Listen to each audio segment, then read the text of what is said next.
diagnosed with ovarian cancer. I was 25 years old. I had been in Spain with my family for a funeral when I felt a lump in my stomach, and a few days after I returned home and had a sonogram, an MRI, and within 4 days I was already planned to have my ovary removed and the mass removed. That was pretty much it. It happened within the span of a week. The day that I found out that I had cancer, I had been at my parents' house at a fundraiser, and I found out on Sunday night. Decided to go back to my apartment in Brooklyn on Sunday night and just ground myself and be with really what was coming up for me, all of the fear, all of the sadness, just the overwhelming sense that I was going to have surgery and I didn't know what was going to happen. So basically I went home to my apartment and spent all night by myself just feeling it. And then that next day I went to work and I told my employers and I told some of my close friends and sent out some emails and basically just got everyone on board, asked everyone for prayer, asked everyone to hold space for me, and waited, essentially, began the period of waiting before my surgery. I had a rare form of curable, it's considered a curable cancer, called a teratoma, which is an extremely aggressive cancer found mostly in young people, but you can also have it if you're older.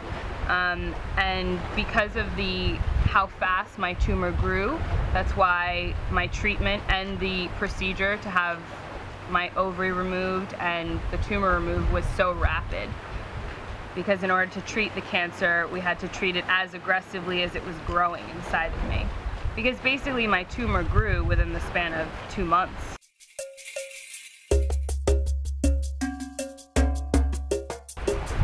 Well, I don't think you can ever prepare yourself.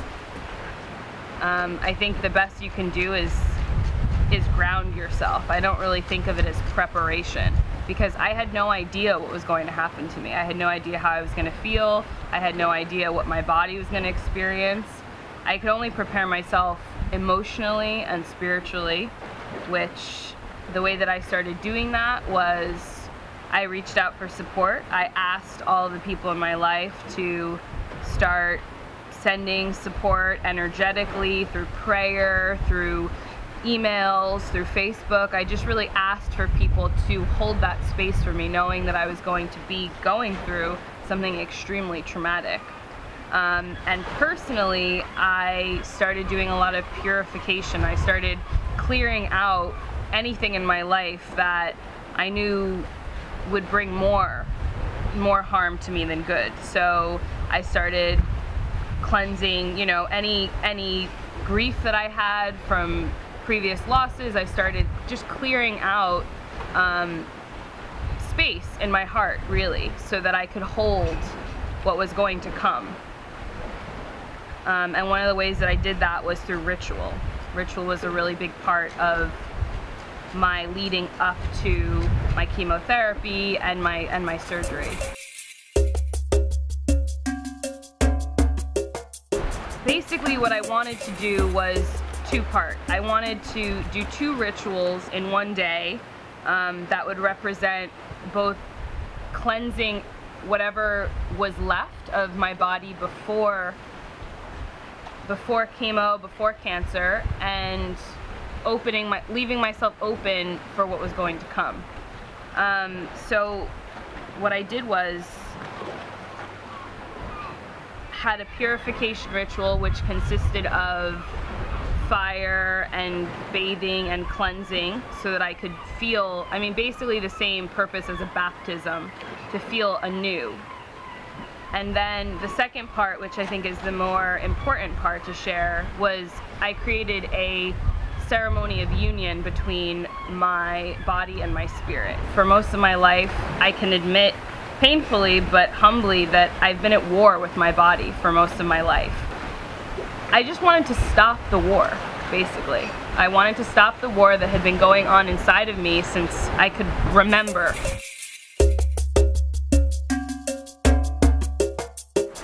there's kind of a theme that ran through all of my growth on both the physical, spiritual, and mental plane. And that theme was really surrender for me.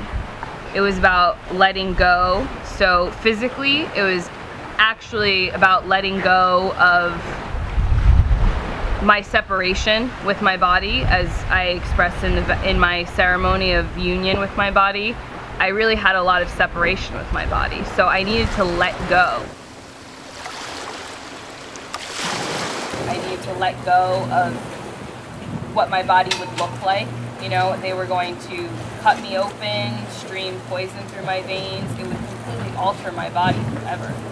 So it was really about maturing into the realization that my body was beautiful and perfect and whole and complete just as it was, and I didn't need to try to control that. So that was a big deal for me, knowing that my body was just, it was no longer in my control. I couldn't micromanage, you know, the weight I was going to lose or gain, or the scars that I would have, or whether or not I would lose my hair, or I had no control. So it was about letting go on the physical plane. I would say similarly on the spiritual plane, it was about really giving up my ego's point of view that it was in control. It wasn't philosophical. It was me literally being pushed to the edge of a cliff and being told for my inner self, you have to jump because you're no longer in control. And that was really, really scary for me. No, because he said it would just be epic if we could. Yeah.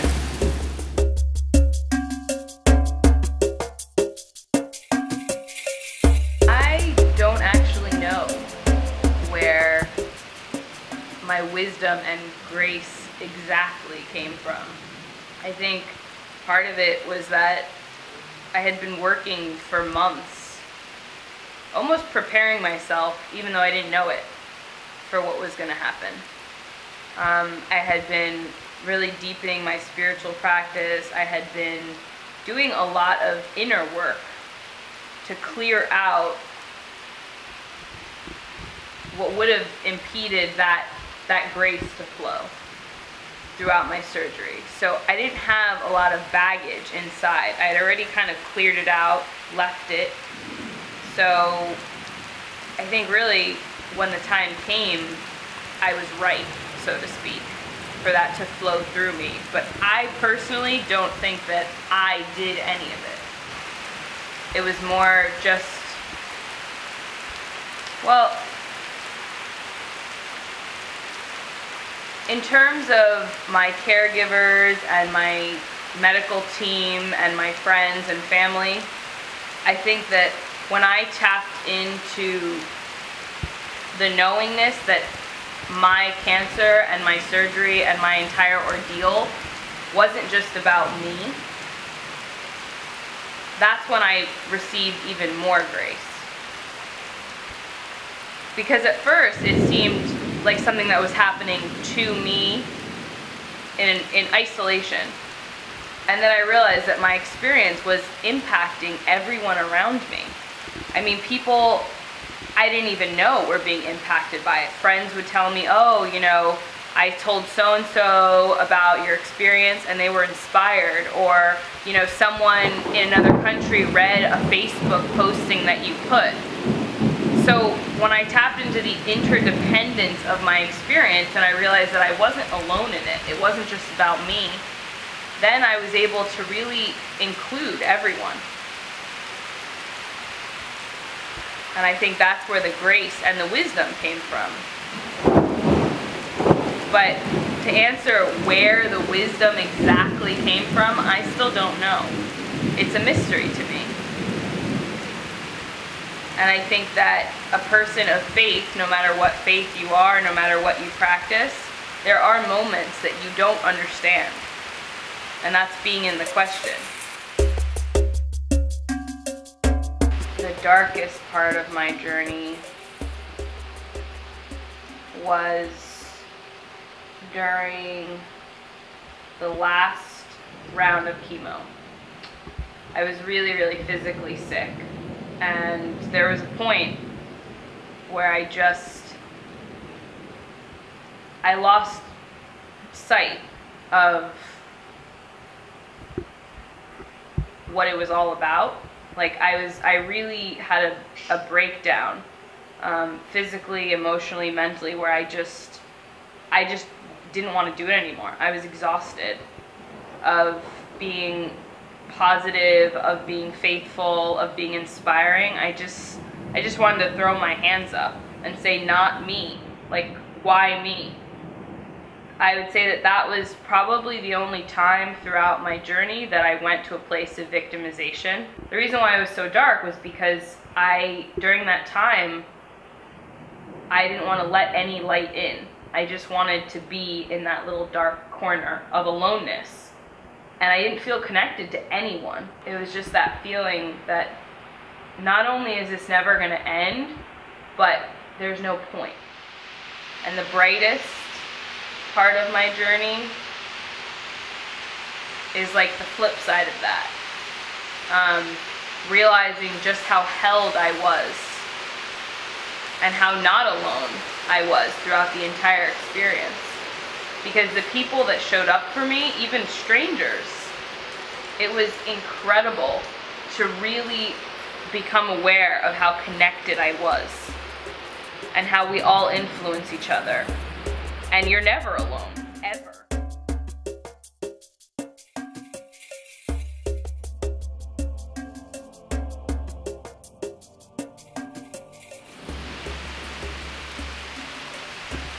Enjoy being alive.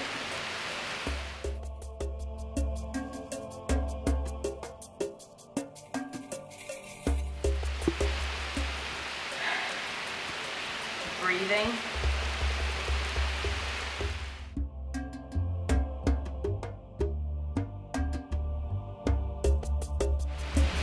All.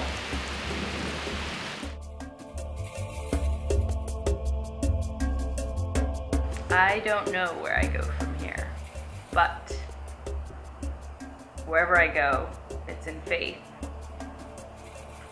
And I'm just really committed to being present with whatever the rest of my experience is going to be. I don't want to know where I'm going, because I think that the whole point is to enjoy being. And after having your life kind of flash in front of you and having a doctor tell you, well, we don't know what's going to happen, you want to enjoy every minute, because you know that you might not have another one.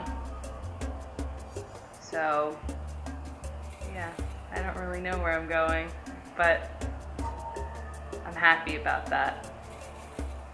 I'm happy to just rest in the present moment and have faith that exactly where I am is perfect.